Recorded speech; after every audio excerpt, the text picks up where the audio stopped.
Hi hello ನಮಸ್ಕಾರ ಸ್ನೇಹಿತರೆ.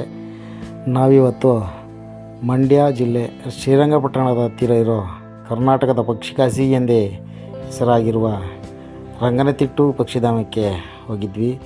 ಇದು ಕಾವೇರಿ ನದಿಯ ದಡದಲ್ಲಿರುವ ರಾಜ್ಯದ ಅತಿದೊಡ್ಡ ಪಕ್ಷಿಧಾಮವಾಗಿದೆ. ಪ್ರಕೃತಿ ಮತ್ತು ಪಕ್ಷಿಗಳನ್ನೊಳಗೊಂಡ ಸುಂದರ ಲೋಕ ರಂಗನತಿಟ್ಟು. ಕುವೆಂಪುರವರ ಪಕ್ಷಿಕಾಶಿ ಕವನ ಸಂಕಲನದಲ್ಲಿ ಹೇಳಿದಂತೆ, ಇಲ್ಲಿ ಹೂವುಗಳಿಲ್ಲ ನಿನಗೆ ಓ ಬೇಟೆಗಾರನೇ, ಇದು ಪಕ್ಷಿಕಾಶಿ. ರಂಗನತಿಟ್ಟು ಪ್ರಕೃತಿ ಸೌಂದರ್ಯ ಮತ್ತು ಪಕ್ಷಿಗಳನ್ನೊಳಗೊಂಡ ಸುಂದರ ಕಾವ್ಯ. ಈ ಕಾವ್ಯ ರಸಿಕರಿಗೆ ರಸದೌತಣವನ್ನು ನೀಡುವುದು ಖಚಿತ.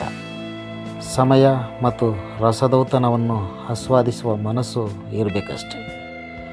ಸಿಹಿ ನೀರಿನಲ್ಲಿ ವಾಸಿಸುವ ಸ್ಥಳೀಯ ಮತ್ತು ವಲಸೆ ಪಕ್ಷಿಗಳೇ ಹೆಚ್ಚು. ಇಲ್ಲಿ ಸುಮಾರು 221 ಪಕ್ಷಿ ಪ್ರಭೇದಗಳನ್ನು ಗುರುತಿಸಲಾಗಿದೆ.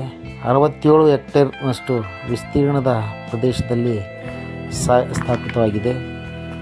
ಇಲ್ಲಿ ಬೋಟಿಂಗ್ ವ್ಯವಸ್ಥೆ ಕೂಡ ಇದೆ. ಇಷ್ಟಪಟ್ಟವರು ಬೋಟಿಂಗ್ ಹೋಗೋ ಮೂಲಕ ಪಕ್ಷಿಗಳನ್ನು ಅತಿ ಹತ್ತಿರದಿಂದ ಕಣ್ತುಂಬಿಕೊಳ್ಳಬಹುದು. ಜೊತೆಗೆ ಈ ಸಿಹಿ ನೀರಿನಲ್ಲಿ ವಾಸಿಸುವ ಮೊಸಳೆಗಳು ಸಹ ಇದ್ದಾವೆ. ಅಲ್ಲಲ್ಲಿ ಕಳ್ನೋಟ ಬೀರುತ್ತಾ ಪ್ರತ್ಯಕ್ಷ ಆಗ್ತಿರ್ತವೆ. ಪ್ರಕೃತಿ ಕೈಬೀಸಿ ಕರೆಯುತ್ತೆ.